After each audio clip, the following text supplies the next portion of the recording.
After crossing the entire African continent, I thought the hardest part of my travels were behind me. But little did I know they were just getting started.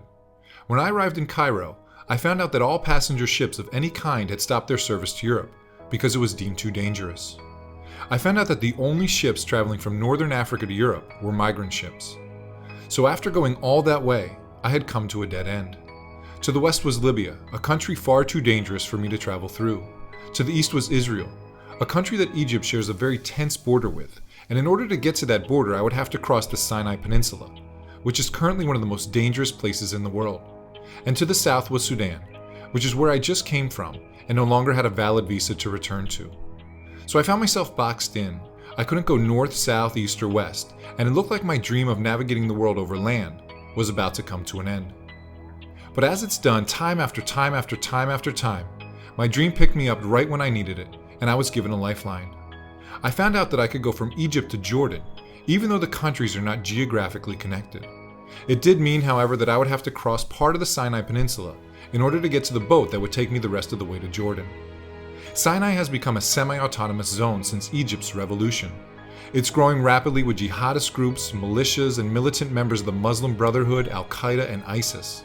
To sum it up, Sinai is a hotbed for extremist groups and probably not any place an American should be passing through. But I didn't think twice about going, and I booked my ticket as quick as I could. Completing this journey is in me now. It's in every fiber of my being, and it simply won't be denied. Could I have taken a flight to Europe and no one would have noticed? Sure. And I could have been there in 2 hours. But that's not what this is about. That's not what I'm about. And as I crossed into Jordan, then Israel, I found the only ship that was taking passengers from Africa or the Middle East to Europe. So I headed straight to the port, which was in Haifa, Israel. And it's funny how things work. Not only did the beauty of Haifa stop me in my tracks when I arrived, but new doors started opening up too. The owners of the hotel I was staying at had been following my journey, and they asked me to give a presentation about my travels. And so on a Thursday night in Israel, 40 people showed up to hear what I had to say. I didn't just talk about my travels though. I talked about how I followed my curiosity, and how doing that led me to finding my dream. I talked about how I had to rewire my thoughts in order to change my life. I talked about how I taught myself how to dream bigger dreams, and why it's not enough for me to live like the masses. I talked about how I turned this dream, the biggest dream I could come up with, into goals, and the action plan I created that keeps me crossing goal after goal after goal off the list. I talked about how I set my intentions and how I envision success every day, and how I've turned excuses into affirmations all along the way. I talked about how my intuition has become sharper from listening to it day after day.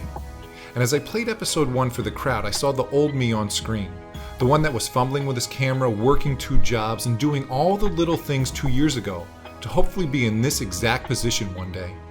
It was without a doubt the most surreal moment of my life. Here I am in Israel of all places, a place I hadn't even planned on coming to until a week ago, until a dead end forced me in this direction.